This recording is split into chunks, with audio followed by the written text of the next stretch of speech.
It's 5:30 p.m. on Tuesday, October the 17th, 2023. I'll call this regular meeting of the Kingsland School District report. We'll have roll call. Joe Morales. Here. Martin Chapa. Here. David Garcia. Here. Joseph Reese. Here. James Glusing. Delma Salinas. Here. Brian Coopall is here. Let the record show that he is the quorum of board members present. And that this meeting has been posted in accordance with Governor Code Chapter 551, the State of Texas Open Meetings Act. We move now to a moment of silence, followed by the Pledge of Allegiance and the Texas Pledge.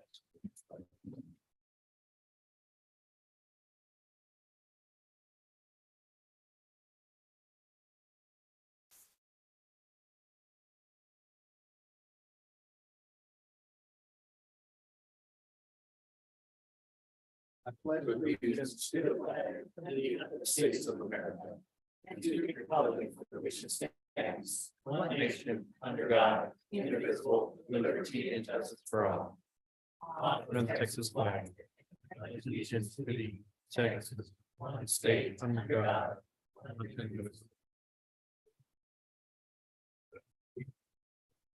All right, this meeting is being live video streamed. We move now to item number 4, which is the adoption of the agenda. You'll have a motion to adopt the agenda.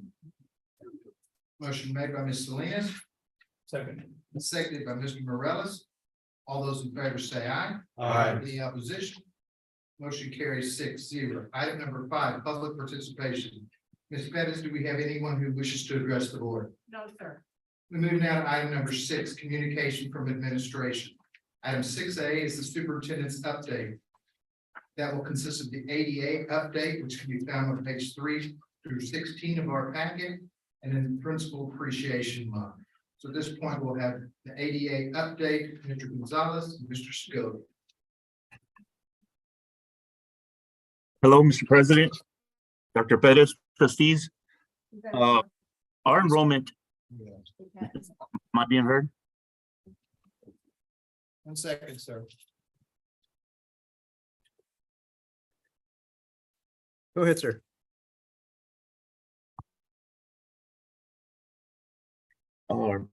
Mr. President, Dr. Pettis, trustees, our enrollment as of October 11th was at 2,611, which is up from our last presentation on August 10th of 2,525.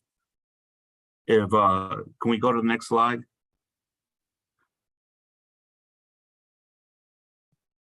The next slide shows our no-shows that we ended up with for the school start window, which ended September 29th.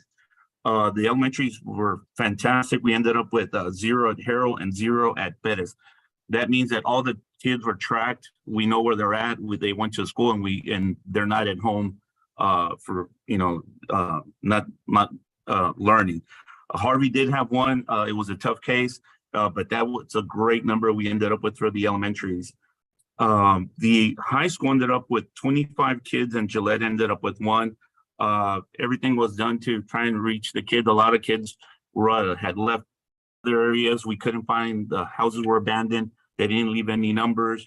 Some people just, didn't report where they were at. So, and I'm going to show you how that affects our dropout rate, but a lot better number than last year. And I'll show you those on the next sheet, on the next slide, how that helped us anyway. But it is 25 for HM King and 1 for Gillette, which are leavers. On the next slide, which is the dropout rate, you can see that in 2021, we had a dropout rate of 7.4. In 2022, we had 5.14.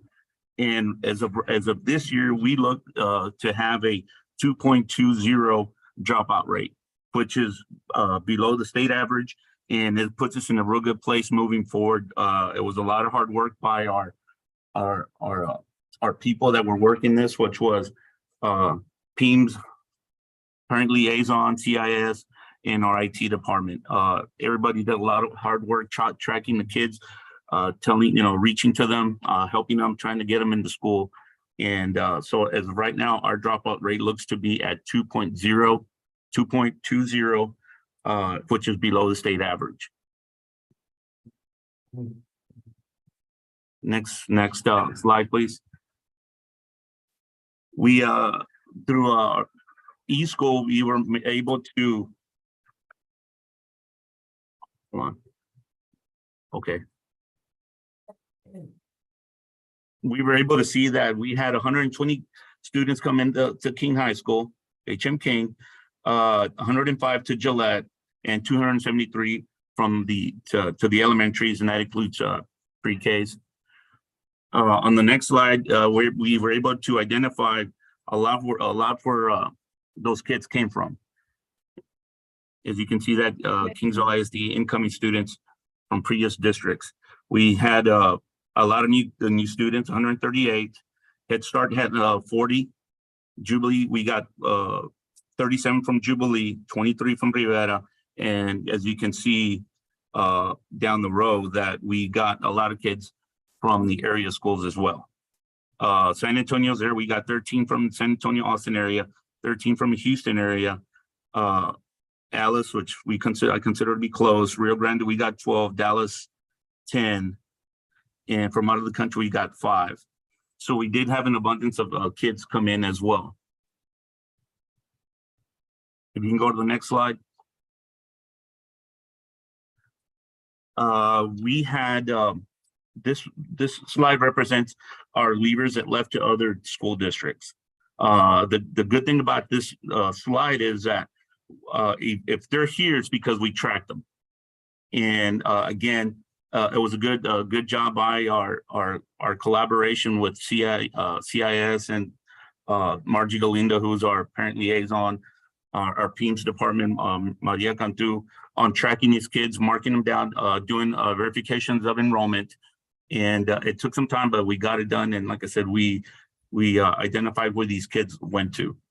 And that helps us out, just let them, telling us where we're losing the kids to. But again, sometimes it's parents rent, work, and sometimes they have to go look for a place to live.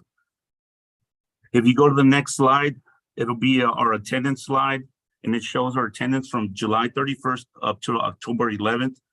Our HM King has been at 91% average.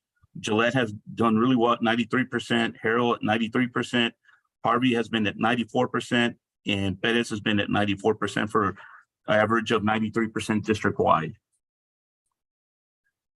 So working hard on that. A lot of the campuses are doing a lot of incentives. We'll show them a little bit, but they are doing a lot of work. And I'll show you what we're doing for HM King here in a little bit. On the next slide, there's a comparison from 2022 to 2020, well, from 2022 and 2023 for the first 42 days of school. And of course, in 2022, at the same time last year, we were at 90%, and this year we are at 93%.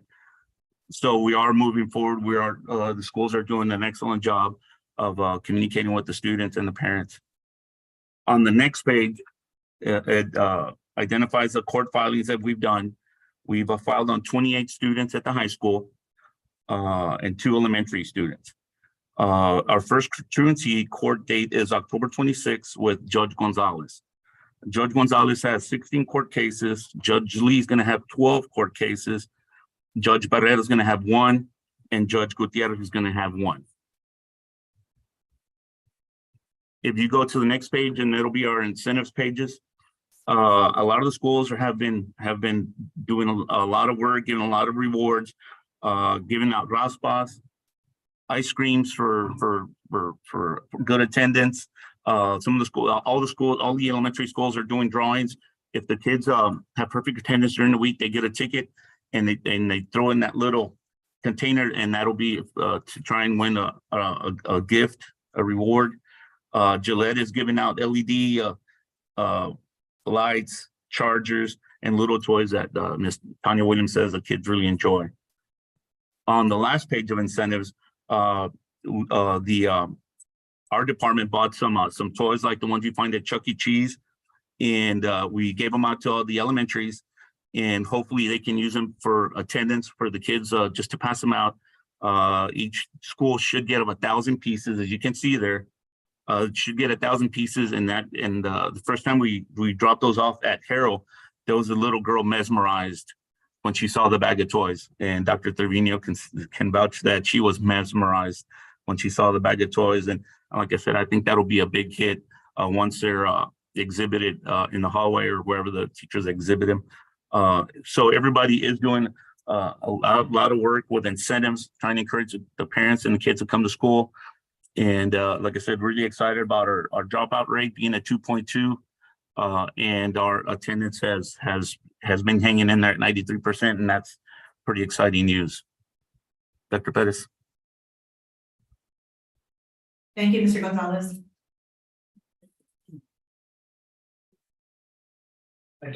I have a question. Court filing, what does it take to get to a court filing? Go ahead. These 28 kids, how bad was, I mean, at what point do you file? Well, we're supposed to start filing at when they have 10 absences. A lot of these kids do have more. So we do have to wait till the letters go out. The warning letter has to go out, and until they're put on a attendance improvement plan, an AIP. And once those are established, then we wait for them to miss again. To reach the 10 or just to start missing a lot more.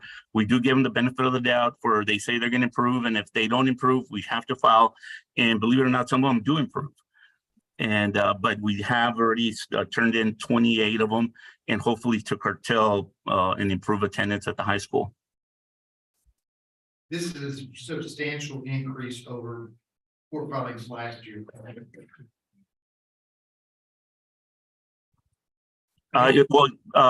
think this is what we should be at. I think the amount of kids we filed on is okay for now. You know, we might have to file some more, and I will be meeting with the high school when I get back from this conference, and to see what we need to do, because there'll be some times where I'll talk to the attendance clerk and she'll tell me, let's hold off on this one. This one's trying. And we do need to have one of those meetings again when I get back. Well, don't get me wrong, I'm not beating you up for filing. It's a good thing, and we need to get the attention and get legal help, other systems help when they've failed to react to ours. So I commend you on your work. It's a very good report, and we look forward to seeing more throughout the year. Yeah, Mr. Gonzalez, I see that you're showing what we did this year. How many times were you in court with parents last year? What was your total amount last year in the courtroom? In the courtroom, sir, I think it was around, I don't have that number with me, I'm sorry. I think we're around 29 to 32. Last year. And they were mainly junior high and elementary, sir. Okay, all right, thank you. Any other questions of Mr. Gonzalez or Mr. Scoville? Mr. Gonzalez, so we're looking here at KISD incoming students. We have an additional 420 students. Is that correct? Let me get that paper again. Incoming students. Yeah, but look at the pre-K, some of those are pre-K. Yes, I'm sorry, I got that page. Yes, sir. Okay, so that goes, and I guess this is also for Dr. Pitts, that's gonna help us out, right? With we reach a cap of 92%. There's no more. Our ADA is higher than last year. Our enrollment is a little bit lower than last year, but our ADA is still higher because our attendance percentage is much improved from last year. And I'm glad to see the 40 from Head Start, because that was the whole purpose of investment. So them to come into. Right. Thank you. Mr. Gonzalez, Yes. back to court filings. So when we're in court, what's the position of the school district? What do we look? What's the best outcome that we're looking for each of these students? Well, we're looking for the judge to be, I mean, I'll use the word stern and try and convey to them the importance of being in school. I'm hoping that this year, with the judges being there for a year, they have more experience and they'll be able to levy maybe heavier fines to encourage them to be in school, more community service. One thing I've learned here at this truancy conference, and like I said, just reiterate what, sometimes we already know, maybe even having the parent and student do community service.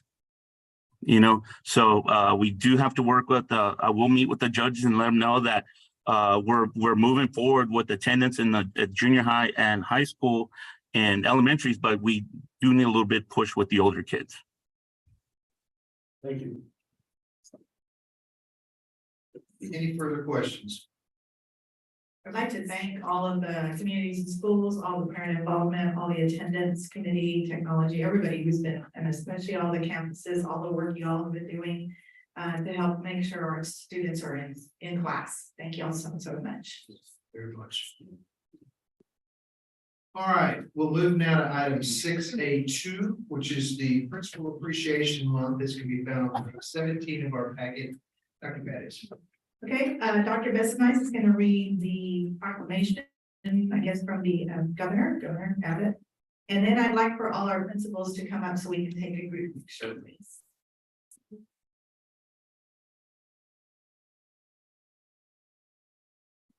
Educators equip our next generation of leaders with the skills and knowledge they need to succeed. The Texas education system depends on the leadership of dedicated principals who guide their schools to excellence. The commitment, discipline, and support that principals provide ensure student success. Principals must fulfill many needs to make their schools effective and to promote student accomplishment. In collaboration with teachers and staff, principals set high academic standards, adopt best practices, and ensure compliance with state and federal requirements. Effective principals also function as communicators, policymakers, disciplinarians, and budget analysts. Principals' devotion to their schools makes me proud to call them fellow Texans. Each year, the month of October is set aside to honor principals and to recognize the indispensable role they play in our education system. The Lone Star State is indebted to principals who represent the best in Texas values. At this time, I encourage all Texans to learn more about the many contributions and accomplishments of elementary, middle, and high school principals across the state. Principals' drive for excellence will ensure that Texas's future will be better and brighter for all. Therefore, I, Greg Abbott, Governor of Texas, do hereby proclaim October 2023 to be Principal Appreciation Month.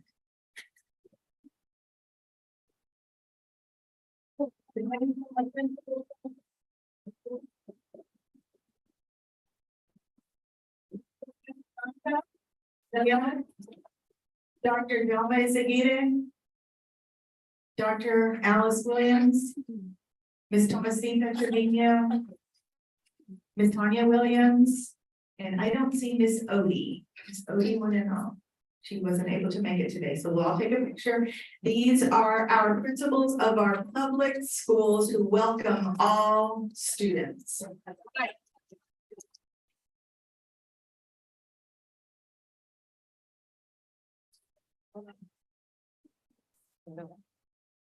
Where are you gonna come home?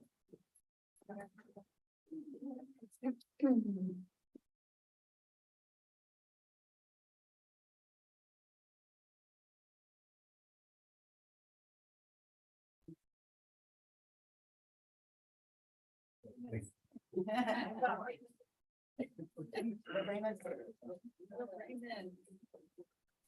you.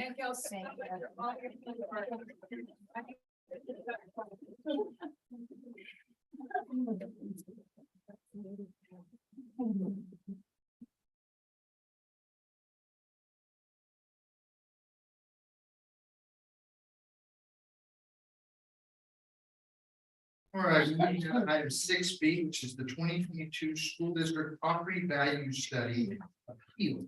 This can be found on page 18 to 19 of our packet. Dr. Pitts. Thank you, Mr. Krupa, Dr. Pettis, members of the board.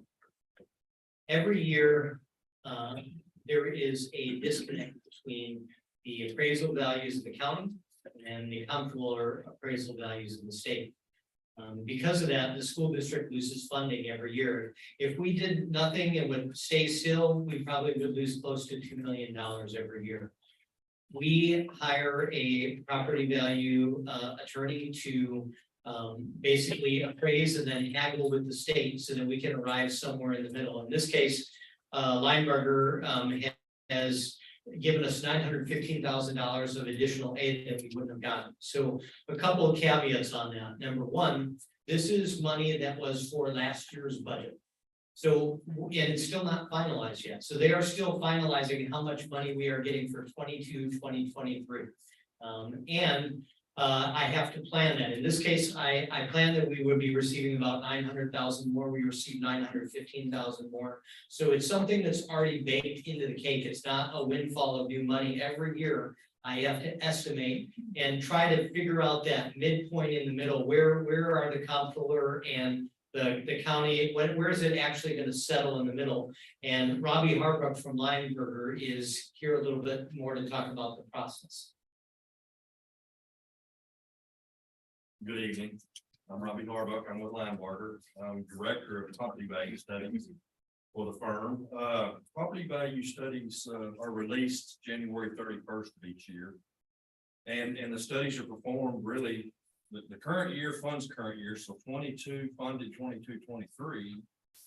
But everything really lags behind because we're just now finalizing the 22 for the 22-23 funding. Y'all are in 23-24. So January 31st, when the study was released, preliminary values are sent to TEA. We report to the district what those findings are and what our actions are going to be. And then in the past few years, we've had to go in and file an appeal for the district to try to recoup as much money as possible. During that time, there are two different kinds of appeals that we can file. You're receiving your values from the local appraisal district July prior each year. So January 31st to 23 on those 22 values, y'all receive those values July of 22. In August or September, the state receives an electronic appraisal roll submission and they start their study, which then comes out January 31st. That's preliminary values. So you start out with a prior year value with a growth rate up until January 31st, and you get a preliminary value for that year, and you don't get a final value until August. It's supposed to be August 15th. This year they didn't certify until August 24th. So, but once January 31st hits, we have 40 days to gather all the information, write all the objections, review all the properties, write all the objections, and submit the appeals. So in your case, we're reviewing two types of appeals. Self-reports help every district in some cases. That's where your local values that were submitted in July have adjusted down because of ARB hearings or late filed exemptions or special evaluations for ag that come on after the certification. So what happens is TEA ends up with a preliminary value from that July submission, but that's 6 or 7 months till February until we start filing our appeals and get adjusted rolls. Now more than ever, because the markets have been so active, the appraisal review boards run later. You end up losing value, which causes you to lose capability of collecting taxes on those values. So one of the appeals we file is a self-report appeal. It corrects the local value, the local adjusted appraisal roll. Well, the state applies their ratios to that in either case. So it automatically creates a gain. But then on top of that, with this one, since you've got an invalid finding, we're filing a category appeal, which we then go in and fight with the state to lower their value. There's a 5% margin of error that the local values need to fall within, from 95 to 105. If they fall outside of that, then you go to a grace year 2, and then the third year you would go to state. Y'all have been through all of your grace. You've been in state for a few cycles now. So we've been filing, trying to get as much funding back as possible. But so you're out of grace period, you're out of the margin of error. We're fighting with the state to get their value down closer, if not in the margin of error, but the values have been so far out because of the amount of sold property. Residential causes the biggest issue. That's where most of the value is. So, and it's all sold property. We can fight appraisals pretty well all day long. It's an opinion of value, but whenever you have documentation, property owners where they've bought property, the state is getting information that in some cases the CAD may not have. So they have sold information that they have purchased. Typically, in the past, they've been able to get it from multiple listing services through MLS. Well, now most MLSs they've kicked the CADs out a while back. Now they're kicking the state out. But the state is now purchasing that to a third party, TransUnion, which is MLS documents. It's just not as detailed as a regular MLS document, but you get the property legal, sold price, sold date, and all of that. So we do what we can to get as many adjusted or thrown out as possible. But where we get the most movement is in your multifamily residential, like category B, your apartments, stuff like that. Your category F commercial properties, those are ratios that we can go in and fight because those are appraised properties. So what we do is we literally go out to those properties, take pictures, make notes, write appraisals, and then go back and write objections. And there's 3 parts to our appeal. We have a part A, petition of protest, which superintendent has to sign to authorize us, even though we're under contract. So we have part A. Part B is our objections and our basis of appeal. We have to write an objection on everything we find on every property. So we may have 4 or 5 objections for each property. And then the part C is our evidence packet that backs up each one of those objections. So it could be rent rolls or, rent expenses, things like that. For residential, it can be our own copy of sales documentation we received, or maybe they didn't adjust the sales price or remove personal property, or they put a related sale in. We can get those adjusted or removed on sales that are causing problems. One thing that I have done this last year too is I did reach out and purchase additional resources. I have started purchasing a subscription to CoStar. It's a commercial real estate resource where we can go in and get the state's appraising their commercial properties using the income. They're going to sell on an income stream.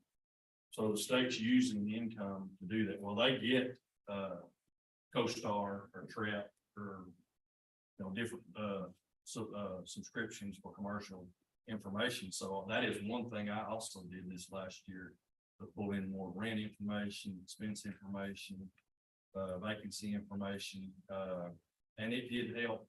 We were able to reduce the state value by $82.1 million, and as Dr. Pitts stated, it should result in around right now an estimated $915,000. They just started the settle up process, so we will run and generate another number toward the end of the year, first of next year, send it for review before we do any billings on any of our work. Historically, we've been filing since 17 on value studies for y'all, and over that period of time, we've been able to get reductions of $253.4 million in value, which has resulted in over $3.2 million in aid for the district.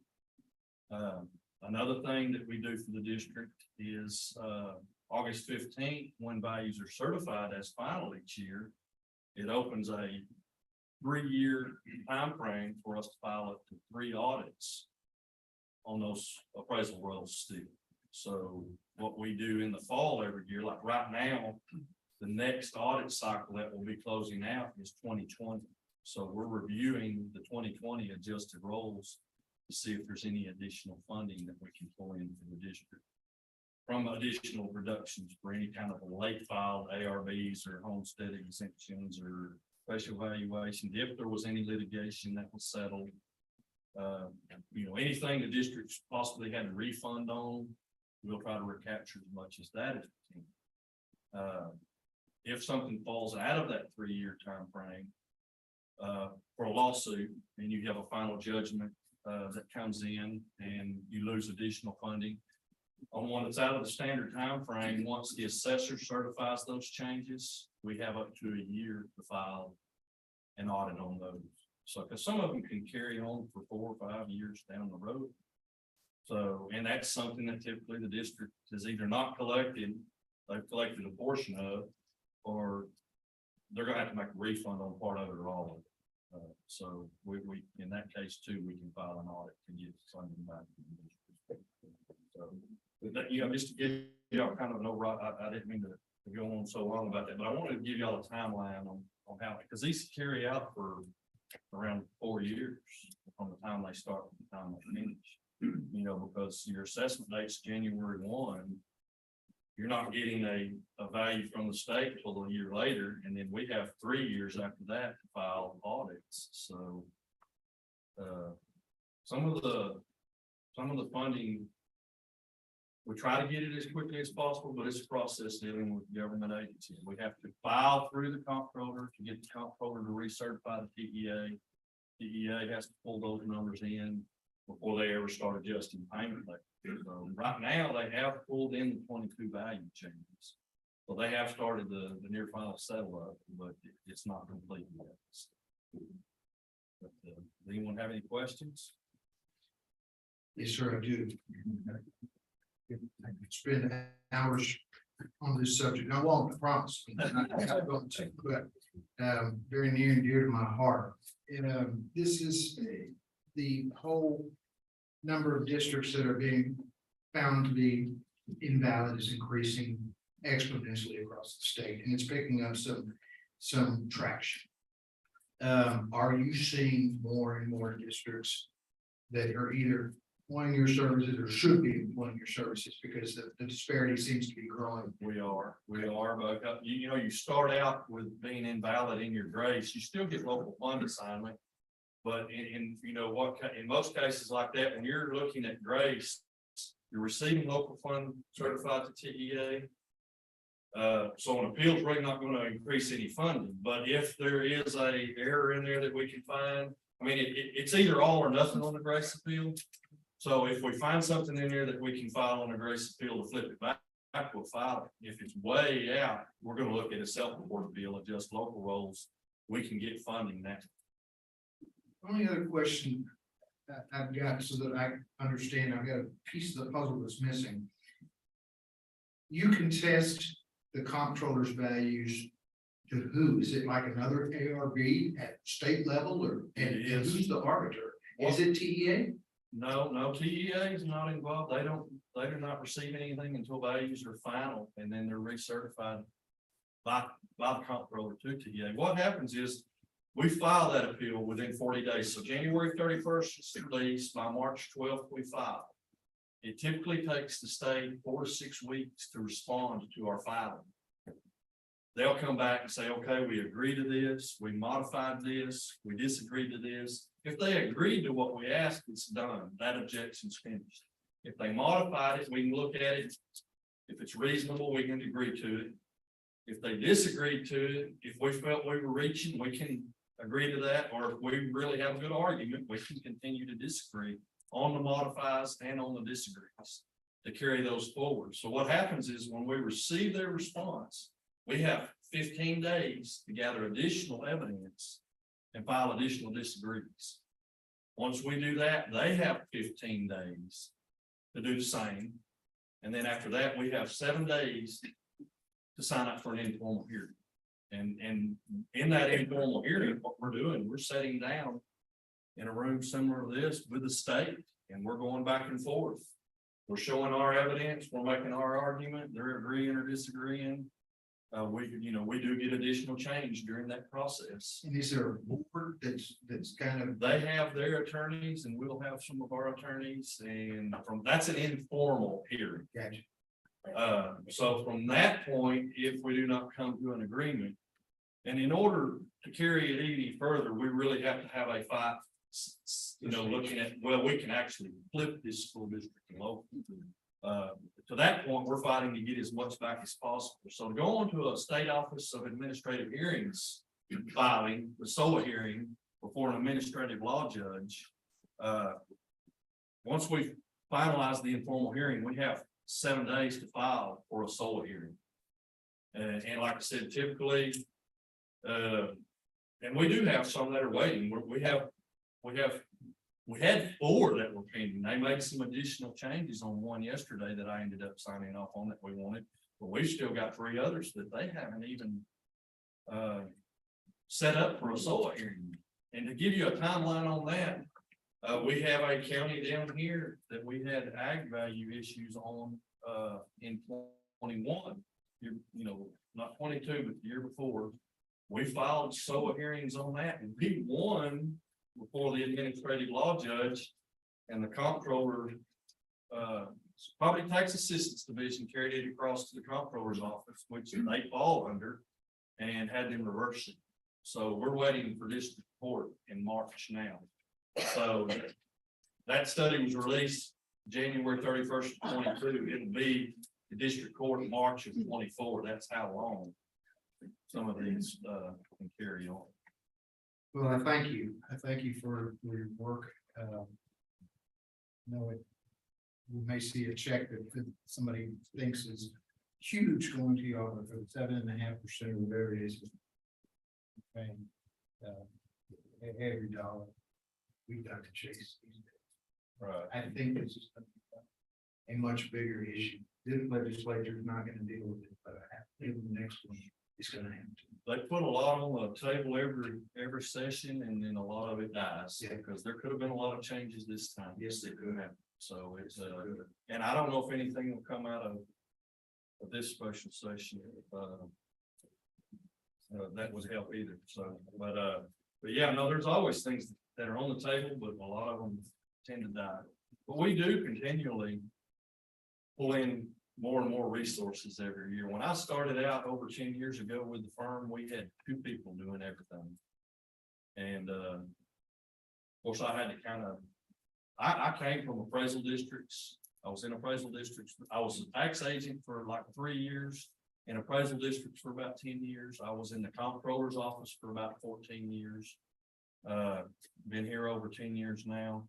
So I've kind of sat on every side of the table, but my first year in, I kind of went through the paces with what they were doing. I didn't change a lot of things, but I started at that point bringing in additional resources. I've got 4 full-time now, and I will bring in, we'll have up to 14 or 15 people on staff during the appeals cycle so that we can make sure we can cover everyone. It's so fast-paced, and you have to make a decision so quick. I want everyone to be able to do a good job for the districts and get as much as we can get back for the districts without being pressured so much because of the workload that's on them. So I do bring in a lot of resources to help with that, and I'll continue. I'm on the way down here today. I spoke with 2 people and left a message for 1 more person to try to pull in additional resources for next year. Because like you said, it grows every year. My first year I filed 9 and category appeals and about 30 something self-reports. For 22, we filed 61 category appeals and 126 self-reports. So it does grow every year. Board, any other questions for Mr. Harlow? If not, thank you very much. Thank you for your. Thank you. If anything ever arises that you have a question about, I'll just let me know. Thank you. Thank you. All right, we're moving now to item 6C, which is the budget recap report and check register for September 2023. This can be found on pages 20 to 26 of our packet. Dr. Pitts. Thank you, Mr. Kupal. You see several different software purchases. One you see at the very top for Severn Intermediate Holdings. That is our main brain software for all our student software, our HR software, and finance district software. That's an annual purchase. You also see the one for Carnegie. That's an instructional software purchase.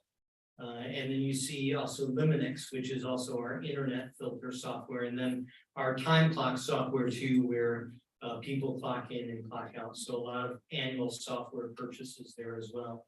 You see a vehicle purchase to Nissan, for a diesel pickup truck that's mainly gonna be used to, pull the band trailer. We needed something that had a little bit more power. Our current pickup truck that we have with the weight of the band trailer was struggling to go ahead and pull that. I'll take any other questions we have on the check register at this time.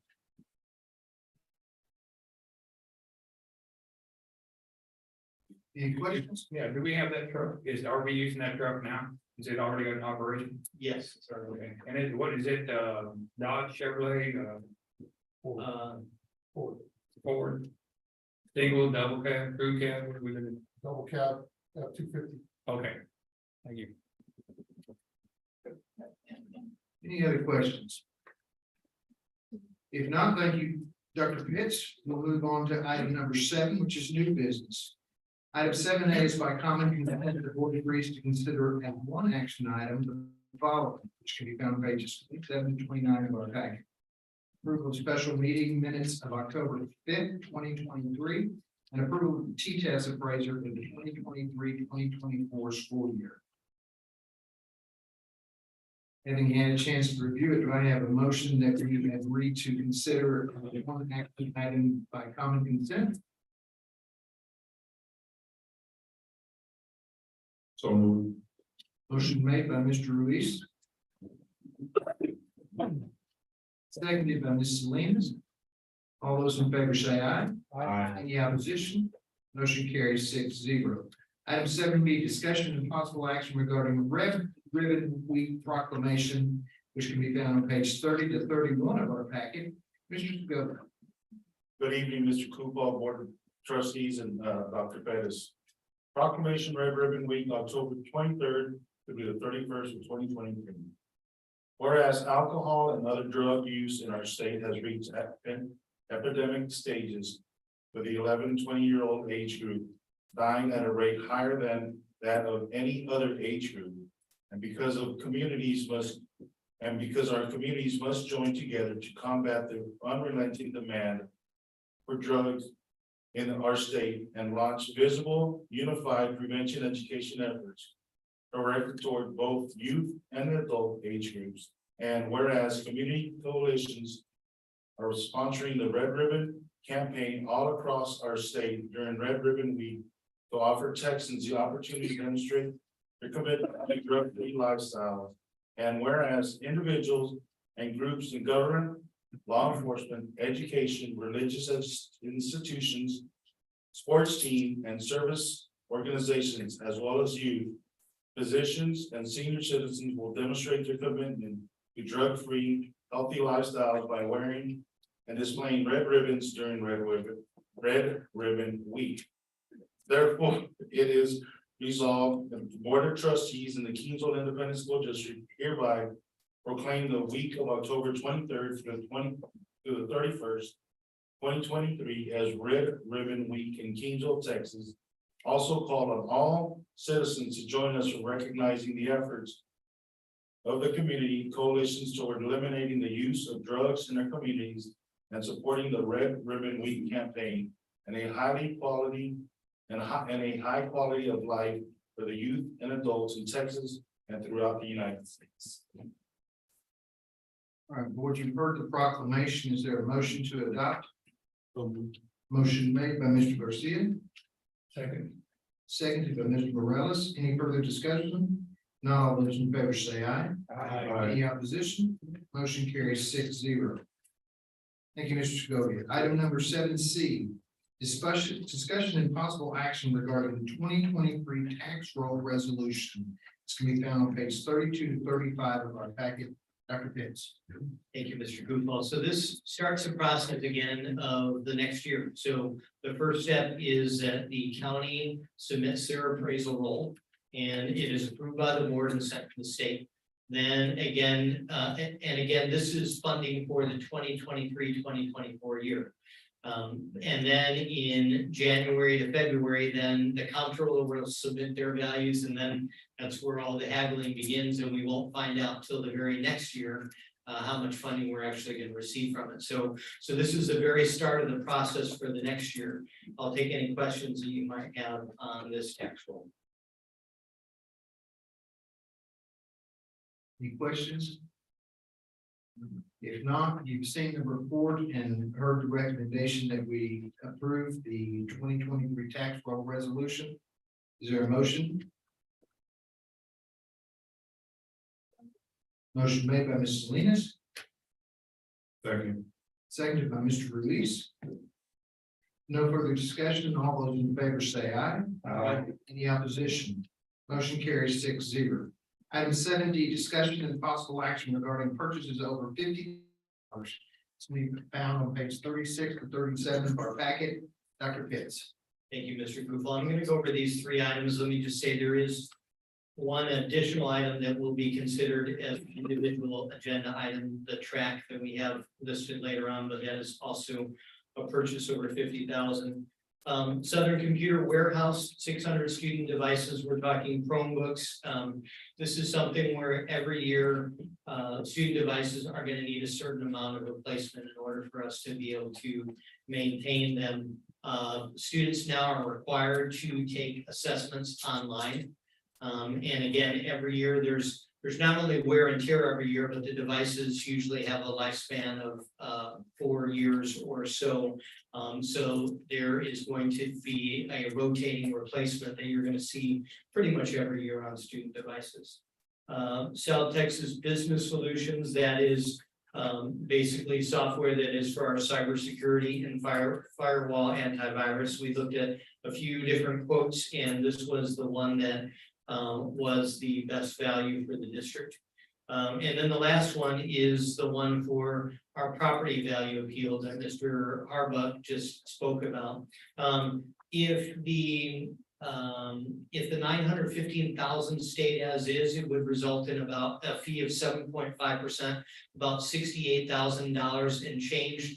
However, that's not finalized yet, so I put it at $70,000. It should not go above that. If it doesn't end up $70,000, that means that they were able to save us a little bit more money. So that's a good thing. Again, it sounds like a lot of money, but when you consider that otherwise the district would have lost $915,000 in additional revenue, that $70,000 is well worth it. And again, most districts pay 10% for their property value appeal. We had kind of have a grandfathered in 7.5%. The previous property value attorneys that we used were at 7.5%. So when we brought Linebarger in, I negotiated with them to make sure that we did not have an increase up to 10%, like they charge that to most districts, and that's pretty standard. We're getting steel, I guess. I'll take any questions. On the Linebarger, so we're paying for the appeal of last year's. Do we have any kind of retainer, or when do we go under contract, or is it just a standing contract with them? It is an evergreen contract. But should we come to a year where we weren't invalid, we would not necessarily need their services. We wouldn't, although Mr. Harberger did speak about how normally their services, even when you're valid, they can try to provide some type of value reductions. And with the sliding scale. All right, any further questions about these purchases? Yeah, so as far as the Lamberger, he talked about the various steps of going and appealing, and then at one point, even going, hiring attorneys and stuff. Is that all incorporated? There's no additional costs. It's just, it's a percentage based on the amount of funding that he's able to get back for the district. It's the 7.5%. Exactly. Everything is baked in, and we are not billed, even though you're approving it now, not until the final number is settled on, let's say in January, will we actually pay the actual amount, because, and I go through it, I look at every single one and make sure that it's not just an easy thing to say 7.5%, because I got to validate exactly what the state's reduction and addition in aid was, just because they say it's 915,000, I have to go through a process to make sure that it's exact. And usually even he and I were off by a little bit, and then usually he takes my number as long as it's close. Thank you. Dr. Pitts, on the student devices, Yes, sir. 600, is that because maybe you were replacing 600, we lost 600, is it 600 every year? Why is it just 600? 600 was the number we settled on this year based on a couple of things. One, the ones that are running past their term as far as not being able to stay updated with the software, and number two, devices that are lost or damaged. But we may not necessarily need 600 every year. Do you? No. Yes, it just depends. Google, in the beginning of the Chromebook, especially around the pandemic, they weren't stretching the life cycle or the support for the Google OS operating system. They're getting a little better. However, the 600 also to target the testing areas to keep those updated, because we can filter or actually disseminate the others or kind of spread the others around. They can still be used. However, this is also keeping the the areas we're going to test in up to date, making sure that they don't have any older devices. We can still use them maybe in the lower grades. Keep them for testing for other things, other activities. But this is really to kind of make sure we stay up to date on especially the areas that we just start testing. Thank you. Any further questions? If not, do I have a motion to approve the purchases over $50,000? So moved. Motion made by Mr. Ruiz. Second by Mr. Morales. Any further discussion? If not, all those in favor say aye. Aye. Any opposition? Motion carries 6-0. Item number 7E, discussion and possible action regarding the 2023-2024 district improvement plan. This can be found on pages 38 to 68, and the campus improvement plans, which can be found on page 69 to 178 of our packet. Dr. That's nice, I believe. Dr. Farrell will go first on Okay. the CNI. Kind of giving a status of where we are with CNI, just an update, and then that way to lead into the. We assured you that we'd be doing ADA updates and then CNI updates. So this is the Good evening, President Duval, board members, and Dr. Perez. This presentation will be very quick. It's about our two skills checks that we've completed thus far. It's just graphs so that you can see where we started. It's our baseline data. What I've done is broken it down by our reading skills checks per campus. And as we continue taking our skills checks, we'll add to the bar graphs, and I'm sure we'll take up more pages. And then for reading at the elementary level, we're seeing growth across all grade levels. And then at the campus level, this is at Harvey, we're seeing growth in 3rd and 5th grade. 4th grade is doing well. They only dropped just a little bit, but they're still performing at higher levels. When we look at Perez, their 3rd and 5th grade and 4th grade are all growing across the board. We're super excited about their 5th grade data. This is the same 5th grade that we talked about last time about how they're implementing the strategies, and they did a marvelous job on STAR, and they're continuing to do that work. So we're super proud of Dr. DeLeon and her 5th grade team. Here, we're seeing growth in our grade levels. Our 5th grade, again at Harrell, we have the same reading 5th grade teacher who had a lot of growth last year. She's doing the same strategies this year. Our 3rd grade team is doing well. Even though there was a little drop, they're still doing well with their brand new students. We're working with our 4th grade team. 2 of the 4th grade team are new to teaching reading.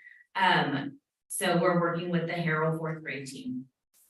At Gillette, our data is showing just mostly ups. We're looking at our seventh grade team to provide additional support. Ms. Beltran has been in, Bruce Beltran has been in, working with the teachers, ensuring that they're providing background knowledge, making sure that they're working on-grid little text, and then scaffolding supports. Our English 1, I know we see a drop in English 1, however, we had a change in staffing and we have a brand new teacher in English 1. We are again providing supports to that teacher. We went in, we brought in technology for the teacher. We went over the new curriculum, both the district literacy coach as well as the campus literacy coach went in, worked with her on the Odell curriculum, worked with the planning. They went over the pacing guides and the instructional pieces. So we're looking to improve the, looking for improvement in the English 1 skills checks. English 2, we're seeing that growth. Again, it's baseline and we're looking for more growth. Now, I know that these ninth graders had struggled last year in 8th grade reading. A little bit, yes. The ones incoming, they did struggle a little. And then this Friday on PD Day, we have some specialized training also that's coming that you all attended. Yes, so Bill McDonald's coming in and we're gonna be specifically working on writing and looking at some strategies to support with the short and extended constructed responses for reading in these skills checks. We just specifically had short constructed responses. As we move forward, we're gonna start adding the extended constructed responses in. So what we wanted to do was have the training on the extended constructed responses, give the teachers time to implement that training, and then start working on the grading and calibrating on the extended constructed responses. That way they have time to model, train, and teach the students what the rubric looks like and how they can improve their practice as students. Question before you move on. These were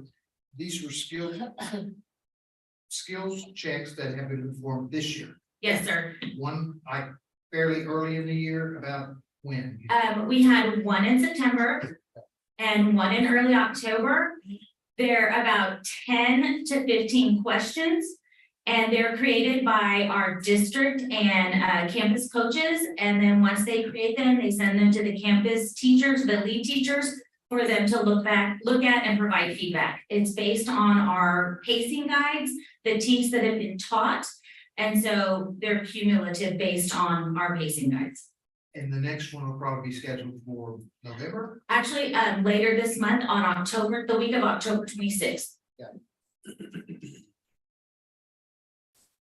And yes, we have a schedule for the year. The principals have the schedule as well as all of the teachers and the instructional coaches.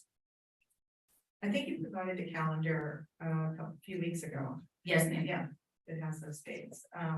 But it's just to keep a pulse, so that way we don't have any big surprises. And we hope we're using the questions in the way that STAR will be testing this year, but with all the ambiguity, we're just, I appreciate the work y'all are doing. Yes, and I know that they're using the data. I can speak to the campuses. They're looking at the data, they're pulling out the standards or skills that the students need, and then they're pulling the students into a small group. And I think that's why we're seeing some of the success that we're seeing with the campuses. And so they're using that. That's one of the strategies that we're going to be working with our middle school on, is that's our next step. So we started working with making sure we're at the high school, we're using the skills checks, we're looking at the data, and now we're going to start looking at how because you know the high school and middle school have a shorter amount of time. How can we pull into a small group at least once or twice a week? So those are our next steps with the middle school and high school. Okay, I'm going to move to the math data. So we're seeing a little bit of a dip in our math at the elementary level as we implement the Eureka. It's our new program. We are seeing growth with the elementary program from our initial assessment to our second assessment. So we're seeing progress here. If you see by grade level at AD Harvey, we see some growth at the approaches, and then a little bit of a drop in fourth grade, but overall we're seeing growth at the approaches, meets, and masters level. At Pettis, again, we're seeing that growth and staying around the same level at the approaches, meets, and masters, as well as at Harrell. When we start looking at middle school, that's where we started implementing the Carnegie curriculum. And so we've hit a little bump, but our math coaches are working. We also have, I wrote this down. We have Miss Flowers going in, working and modeling, as well as Miss Garillo. She's going in, she's working and modeling with all of the teachers. We have our Carnegie coach providing on-site coaching as well as virtual coaching. We have our ESC 2 coming in on the 20th, who are also going to be working with our teachers on internalization and strategies to provide our middle school support with implementation of a new program. So all of these strategies or all of these supports have been put in place for our middle school teachers. Our middle school, we feel is where we really need to target a lot of supports for them. And we again are working on small group based on skills using our data. And for math, for the middle school and the elementary, what we're using are the Eureka and Carnegie mid-module assessments. So these are created by the actual program. And what our coaches do is they pull the questions straight from the Eureka program or the Carnegie program, and they put it in Eduphoria and make sure that they have star-like type questions to ensure that our students are practicing those types of questions within our platform. Eureka replaced Sharon Wells, right? Yes, sir. Did Carnegie, were we using Sharon Wells at the? No, sir, we didn't have a set curriculum. What we were using was the TRS as a guide. But the rigor was not where it needed to be with our middle school math, and the teachers were wanting a set program, and Carnegie is that, and it's more rigorous. When you said that they're coming in for some training on the implementation of a new program, that's Carnegie. Carnegie is coming in. They also have a coach coming in, and then we have ESC 2 coming in, and they're coming in to coach us as well, and they're for free. But I mean, for the new program, Yes, sir. we're still Carnegie. We're not changing to it. We're, Oh, okay. no, sir, I'm sorry, I apologize, for the Carnegie program, yes, sir. Our Algebra 1 data at Gillette. Now, this assessment, we had our baseline for the first Algebra 1. When they created the second one, this one's created by Ms. Garillo. She increased the rigor in this assessment because we're trying to really evaluate where and push the algebra forward. And so you will see a dip in the data, but they're increasing the rigor as we move through the curriculum. And so she's working with the math team. They're looking at data on the 20th. They're planning strategies to support them. They're also rolling out bell ringers and exit tickets that based on the data and based on the highly tested tests, so that the teachers then can provide those to the students. And we're looking at ways, we're going to talk to the staff about what other ways do they need support from our team. We're going to get feedback from the teachers. All right, algebra, sorry. Yes, sir. Algebra 1 taught at Gillette and Algebra 1 taught at HMG. It's basically the same course, just taught at 2 different games. Yes, sir. So a kid that really is into math and likes it is most likely going to take it at Gillette. Yes. You're going to have your laggers or the ones who just aren't as excited about math, perhaps take it at the high school.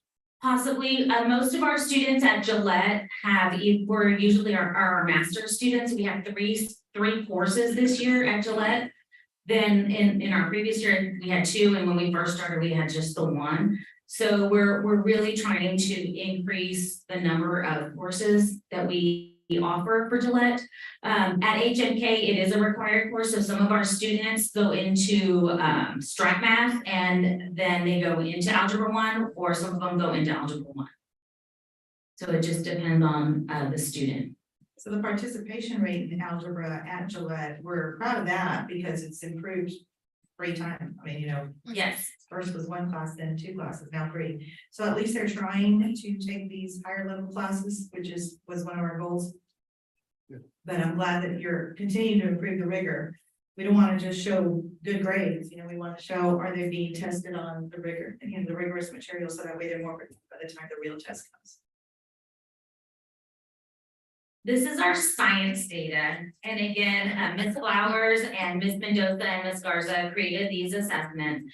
And we're looking at TEKS clusters, we're looking at the pacing guides and making sure that we are assessing on highly tested TEKS. All 3 courses use STEM scopes at varying levels. So we want to ensure one of the things that we're doing on the 20th with our 8th grade science and our biology is one, we're gonna look at the TEKS, we're gonna look at the skills checks, we're gonna look at the use of STEM scopes. How well or how much they're using it, the implementation. STEM scopes is a great resource. It has reading across the curriculum, which is part of our new assessment. They're gonna have to be able to read in science. And then they're using the standards in science for reading passages in our reading assessment. So we're really trying to build the reading across our science. So we're working on implementation of STEM scopes. With our 5th grade science, a lot of our 5th grade science have started teaching science and math this year because they're not departmentalized anymore, they're team teaching. And so we're working on implementing the math assessment. So we're gonna pull our 5th grade science teachers and just meet with them and find out what supports they need specifically for math. I mean, for science, I apologize, specifically for science, because they'll be doing some math training on the 20th. Any questions about science? All right, social study. Oh, this is the 5th grade by KISD. And here's our social studies. I'm super excited. I mean, I know it's still baseline, but the growth that our 8th grade social studies has made, we did some training. We sent them to the service center. It was a free training on our social studies TEKS, the standards, how they can teach it, and then what it would look like on the STAR test. And so we're really, Bruce Beltran is really working to implement those strategies. She's planning with our social studies teachers. And so we're seeing some headway, we're seeing some movement. So we're really excited about that.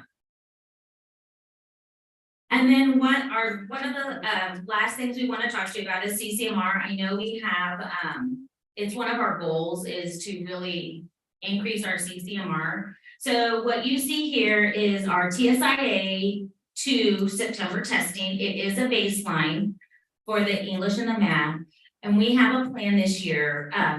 We have worked with Jeremy Torres at the high school, and we've planned out boot camps that the district and campus coaches are providing to the students, either after school or on the Brahma Fridays.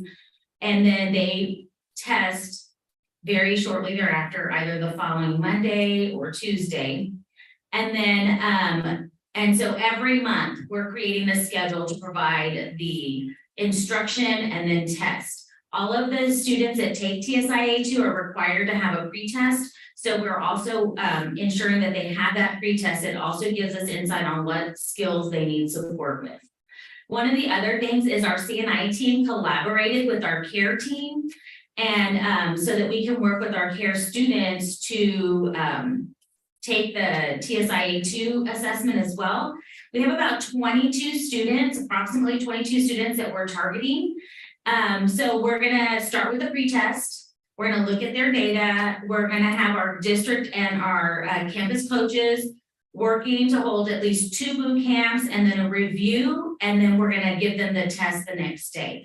We're also working to train our district campus coaches as well as our care team and myself, so that at any time we can help provide or we can administer the pretest and or the actual TSIA2 test. So we're really excited. It's one of our initiatives and it's just the first step that we're taking, but it's a good step. It's a step in the right direction. So our TSI, you know, because we've talked about bringing back some of the students who had dropped out and bringing them back to CARES. Implementing a program to help them get TSI2 ready and hopefully getting them to pass will also earn them some CCMR credit. And they won't have to do the pathway, and it's gonna help them. But the first TSI test that they took at HMK, you know, it's 30% in English and 50% in math, but believe it or not, that's the highest that they've done these past few years. So it's just the first time. The goal is to get all those 63 and all those 71, you know, or whatever, even more so, passing. But she's going to bring back on her CNI update Yes. how it's progressing throughout the year. Yes, and the counselors and Mr. Flores, they were very excited about this baseline testing, that this was, they said it several times, that this was the highest, that the best results they've had. Because we switched some of our our strategies to address the needs of the students. We're also sharing resources. And then with CARES, we're having our coaches come out and teach the teachers how to use the resources and provide them with additional resources. So that way we're helping teachers, classroom teachers, as well as our care teachers supplement and add questions to their general instruction. Is there a difference between, what is TSI? We've always just said TSI, It's just the name of the new test. but this is the test that the student has to pass before they can take dual. Yes, Okay. college courses. Was TSI, and it was TSI. Yes. Now TSI. Yes. That's it. How many English teachers are teaching English 1? Two, okay, and are we fully staffed at the high school? We have everybody need? We are still lacking one associate.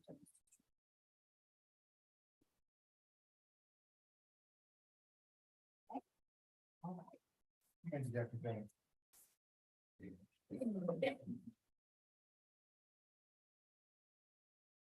Thank you, Dr. Farah. And the team, as you can see, they've been very strategic and focused on all the work under CNI. And the only thing I did want to add to Dr. Farah's presentation is when we looked at analyzing last year's data, and we were always looking for different either companies or agencies to come in and help us with the boot camps, we found that the best resource was right in our district, our own people. So Beltran and some of the other ladies said, we want to go in there and teach the students. They put together the program, and that's the results we've been seeing. They're really excited about it as well, to be in the classrooms, teaching the students the pre-test and preparing for the TSI. So like Dr. Bennett says, teamwork works, and I think we definitely hit that one right on the head. So again, I'm going to begin with the DIP and DSIP information for you this evening. So you do have a copy of the PowerPoint. And so I will begin.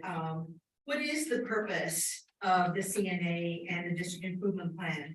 So we do follow the four very specific pieces that the district must follow. It is a statutory requirement under Title I and the ESSA, which is Every Student Succeeds Act. The purpose of it is to identify district and campus strengths, needs, and barriers. It's also a roadmap to developing the district and campus improvement plan. The DIP and DSIP addresses the goal, activities, action steps to improve teacher practice and student success based on the data discovered within the CNA. The district improvement plan overview. So the Kingsville Independent School District Improvement Plan is completed annually in compliance with the Texas Education Code, Chapter 11. Each school district shall have a district improvement plan that is developed, evaluated, and revised annually in accordance with state and district policies. The DIP strategies serve as a guide for each campus improvement plan, as well as all the department action plans in improving student performance for all student groups in order to attain state standards with respect to the Texas Essential Knowledge and Skills and the STAR EOC state assessments. There are 6 structures aligned with the CNA and the SIP. There are the academic achievement, staff quality, the school climate and safe and healthy schools, college, career, military readiness, dropout prevention, graduation rate, family and community engagement, and technology. The mission statement of KISD is to provide a safe and challenging academic environment in collaboration with community partners that will empower students to achieve futures of excellence. So we've identified 6 very specific goals. If you recall, board, during our workshop, the CNI department went very deep into sharing with you our entire plan for the year. I'm going to give you an overview of the 6 overarching goals of the DIP. Goal 1, Kingsville ISD staff will foster a community of growth using high quality instructional materials and provide research-based strategies that improve instructional practices to increase student achievement and ensure students are college and career ready. Goal 2, Kingsville ISD Human Resource and Human Development Department will create processes to recruit and retain staff and develop human capital. Our goal 3, the KISD Safety Department will review revised practices to ensure staff, students, and parents are safe. Our goal 4, the KISD Technology Department will create effective technology practices for the business and academic innovation at the district and campus levels. Our goal 5, during the 23-24 school year, KISD will build capacity in developing a system support that improves teacher practice and student behavior so that 100% of our campuses have systems for improved discipline practices. And under goal 5, KISD Family Involvement Team will develop a plan that encourages parent and community engagement within schools and supports families with resources. Those are the 6 overarching goals of our DIP plan. You did receive a copy of the very detailed DIP plan, which encompasses the very 6 goals. In your packets, under each goal, you will find performance goals and strategies that support each performance goal, along with the individuals that are responsible for ensuring that these goals are carried out effectively in KISD. Do you have any specific questions about the DIP or any of the goals that you'd like for me to review in greater detail? Before you also, we have all the campus improvement plans that you have received. Our principals are here to answer any specific question that you might have over any of their goals or strategies that they have prepared to use this year, and that is aligned and follows the district plan. So if you have any questions for any of our campus principals, they are readily available to come and answer. I appreciate the way you're doing it now, as I think y'all might remember when we had to stand up there, each one of us, people taking breaks and going outside and talking and finally being home. But I appreciate it being done this way, and because we trust you, you meet together, and it's the best way to do it.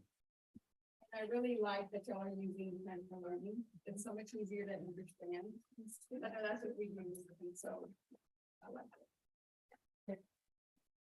In the actual plans themselves, there's a lot of information. And when you start unpacking some of that, and some of it's encouraging, some of it's not so encouraging. Some of it shows, a lot of it shows the challenges that we face, and I appreciate the fact that it is very candid and very applicable to our specific district and not just boilerplate, somewhere else. I'm not suggesting that we go backwards in any means, but do we ever assess this document later in the year to say, here's kind of, Yes, sir, there are 4 very specific times. all right, and that's what the little arrows and all that kind of stuff. Yes, sir, October, December, February, and Okay, are when campuses or teams must meet to review. And just to add an additional note, one thing that we did here during our boot camp is wanting to know what was the baseline and what were we moving to. So we made very sure that our information had all that data, good. not only for the district, but for the campuses as they moved on into creating theirs. And getting consistent, because I remember first year they were all over the place, so. I like this format, it's so much easier to understand, and I do realize and understand that, you know, this is like a working copy. Yes. You can change it, so feel free to do whatever you need to do to promote student success. And last year was the first year we adopted this format, correct? Kind of. Yes, we did. Yes, we did. But our DEIC was also instrumental in meeting with, about the DIP last month and in their groups also and going over each section. So it's been a process and Dr. Benson has been very, very instrumental in making sure that she started a couple of months ago with giving drafts, giving things to the different departments, and then with the principals, working very closely with principals. Principals have worked very closely with their own staff. And so this is a living document, just like Mr. Medelis and Ms. Salinas just said, it's not just something that, like fluff, like you said. Thank you for reminding me that is because we did present to the DEIC the first draft of the DIP. And we thought, well, they're probably gonna review it, we put them into groups. It's probably gonna take 30 minutes and they were there an entire hour. Really dissecting, and they all turned into me a very specific group number with all their feedback, what they liked, and some of the changes they really wanted us to consider. And we took their information back and we talked about it as a team. And then we resent it out for a vote. So all the DEIC district members voted on the district. Again, I appreciate the candor in there because it doesn't, you know, I think it presents a very valid and real description of our district and challenges we face. So at this time, the administration recommends that the board approve the 23-24 district improvement plan and the campus improvement plans for Harvey Elementary, Pettis Elementary, Carroll Elementary, Gillette Middle School, and H.M. King High School. All right, you've heard the presentation and the recommendation by administration. Is there a motion to adopt the district improvement plans and the individual campus improvement? Motion made by Ms. Salinas, Second. seconded by Mr. Morales. Any further discussion? If not, all those in favor say aye. Aye. Any opposition? Motion carries 6-0. Item 7F. Thank you, Dr. That's nice. Item 7F, discussion and possible action regarding the H.M. King High School surface track reconstruction proposal. This can be found on page 179 to 187 of our packet. Mr. Dobbin. Thank you, Mr. Cooper, Dr. Pettis, members of the board. As everyone knows, the track at H.M. King High School is over 25 years old, and it is due for complete demo and new surface. The track services the high school and the middle school track teams with over 100 participants. So got 3 proposals in front of you. I'll take any questions and then we'll talk about dollars with Dr. Pettis. So I'm going through all 3 proposals. They essentially offer the same surface, same type of construction. It's just the varying price. So one of the things I considered when we were talking to all 3 companies was football practice, making sure that our kids are safe going on and off practice. And they all assured that the kids and the coaches would be safe. Talked to Coach Garcia to make sure that if we did have to move them at certain times, he would be able to move, so. All of that is in place and all three companies could service, but the proposal with the company that. That we want to move forward with as assured me that, everybody would be fine. Coach, I had a question about. The actual, the way it's, the track sits now, the field is below that curve around, right? Yes. I was trying to. So here's the first part, Mr. Chop, they're gonna come in and demo everything. And they're gonna come in and rebuild the curves. They're gonna have to, lay the concrete, the asphalt, and then at the very end, they'll lay the track surface. One thing I'll give you guys a detail on is, in the first rendering or one of the rendering pictures that we have, the long jump pits and the pole vault pit, we had them on the side. But our long-term goal, if I'm correct, is we want to go to lights and then bleachers and then make that our competition field. So we're gonna move that. If you can imagine where right field of the baseball field, that area right behind it, we're gonna move all our field events over there. So we'll have the two long jump pits over there, the pole vault pit over there, and then of course in the D section of the field, we'll have the high jump pit. So we just want to make sure that you guys know that we are thinking about the future. We didn't want to put them right where we could possibly put bleachers and lights, so we're going to move more. And it's more efficient for a track when we do have a track meet. If we have a competition track meet there, all field events will report over there in one central or one general location. How long is this gonna take? If the weather's right, we should be on it the second week of February, which is right at the beginning of track season. Yay. So Should be on it, meaning that it would be complete and functioning. it will be complete. The I'll first- be able to run. Go around and tell you, make sure that the twirling tracks. We're all over here, the kids. It is, there's no question. I'll do a fast walk. Hope you are. There you go. In your best estimation, with all the research that y'all have done on this, what kind of expected lifespan? Brand new, refurbished. I think on the track surface, we should be going 12, 13 years, but it's definitely that when we redo it, we don't have to demo it like we are right now. Just scrape off the top and spray it back on. Does Spray back. anybody have any kind of idea of when the last work was done on that track? I have no clue. When they built it. That was nice. They built it afterwards? Yes, it was 1979 or 80. But Wow. that was a long.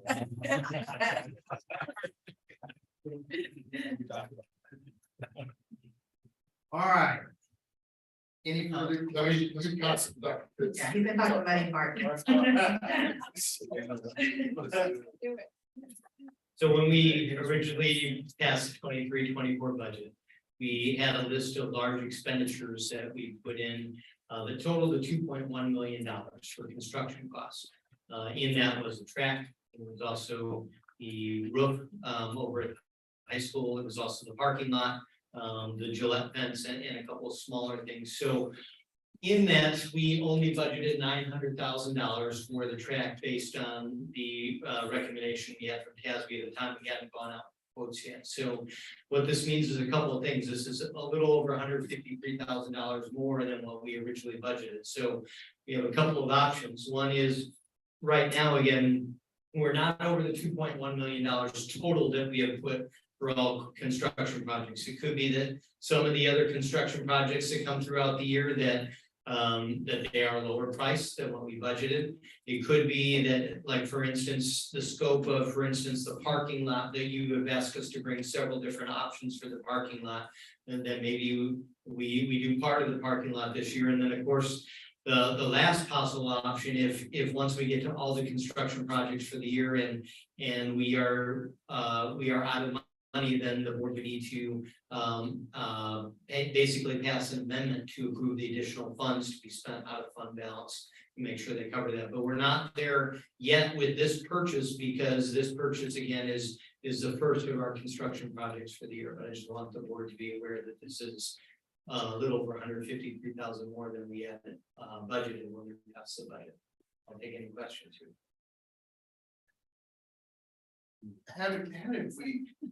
What was, explain to me the process by which you concluded Banyan over the other two?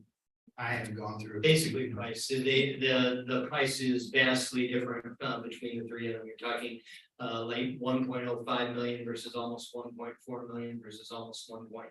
So we Mr. Dowdy, though, when he was going through was making sure that each of them we were comparing apples to apples. It was the same thing. This is a respected company, providing a lot of references, so we feel confident that they're going to be valued quite a bit cheaper than the other two companies. Mr. Dahlia, do you know what other districts have used this company? Haven't had a chance to ask you that. Close by us, Robstown uses its field turf. Bannon is the company owner, but they're known as Field Turf. And there's the three Field Turf, Hellas, and what is it, Paragon? Those three are the three biggest around here. Westville also used them, totally satisfied. Who else in the valley? I want to say Edinburgh was the last one that used them as well. So It's interesting that Maryland company, we have two Texas companies. So they are on the Texas Buy Board, is that correct? sure. I think their numbers. That does not include though the long jump and then all those pads out there. The runways, yes. Okay. The pits, yes, but not the pad, like the high jump that you land on. Right. But we have those already.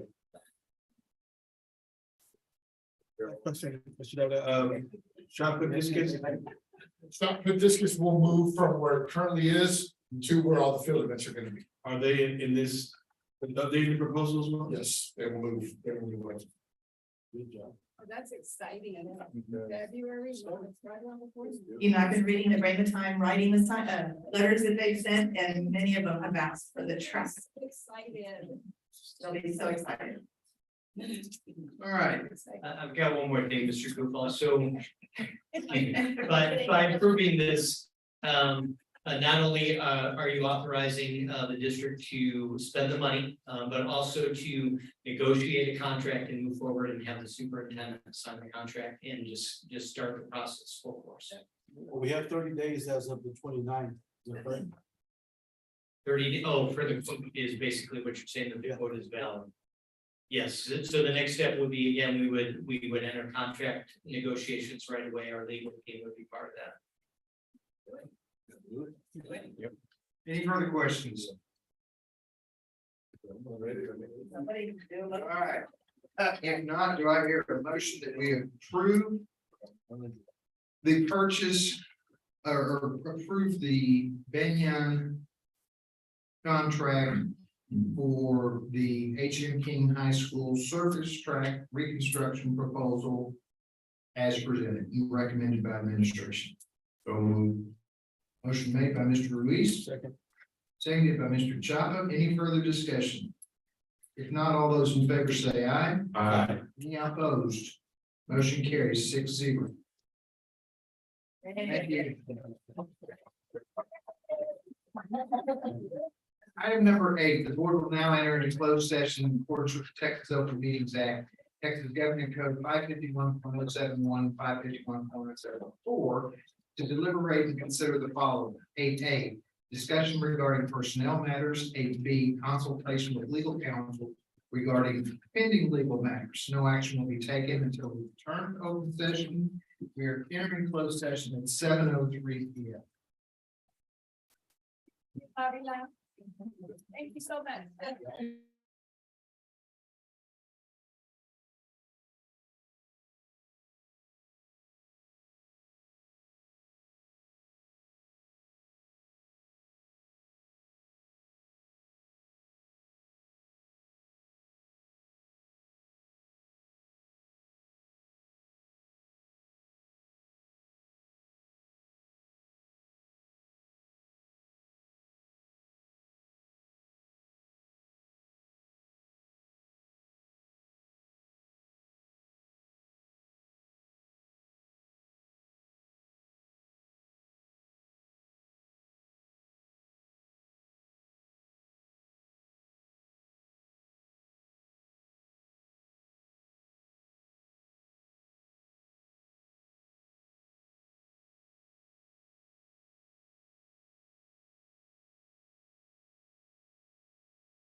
We now return to open session, to take necessary action on matters which the board may discuss in open session, upon which action may be taken. We're returning to open session at 7:29 here. Item number 10. There being no further action that needs to come before this board, do I hear a motion to adjourn? So moved. Motion made by Mr. Morales and seconded by Mr. Ruiz. No, by Mr. Garcia. All those in favor say aye. Aye. We stand adjourned at 7:29 PM. Please use the call.